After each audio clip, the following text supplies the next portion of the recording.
سلام دوستان، چطورید؟ خوش اومدید به این ویدیو. بچه ها امروز قراره که داخل این ویدیو بهتون آموزش بدم که چطوری جی تی ای وی رو روی سیستم خیلی ضعیف بازی کنید. و الان من سیستم من رم 4 سی پی یو 2 هسته و گرافیکم 2 گیگه و دارم و ویندوز 11 هم زدم و اگه دوست داره این ویندوز 11 رو داشته باشید که مخصوص سیستم های ضعیفه، حتما این ویدیو رو لایک کنید و کانال رو برام دنبال کنید و تو کامنت ها بگید.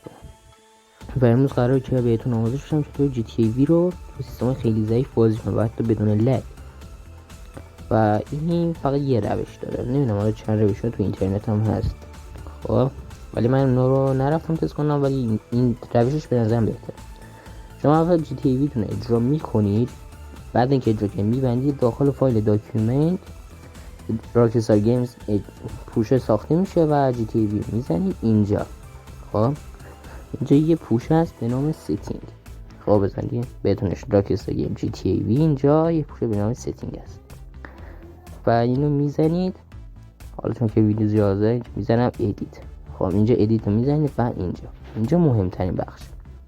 حالا من این فایل ستینگ رو به توی یه لینکی سایتی یا روبیکا قرار میدم و این پایین مدل کارت گرافیک من نوشته و من روی این کارت گرافیک بازی میکنم.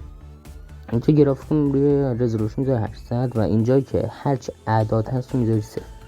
حالا جاهایی که نمیشه true میذارید false و من اینو مینویسم false. خب این پایین هم نمیشه true مینویسم false.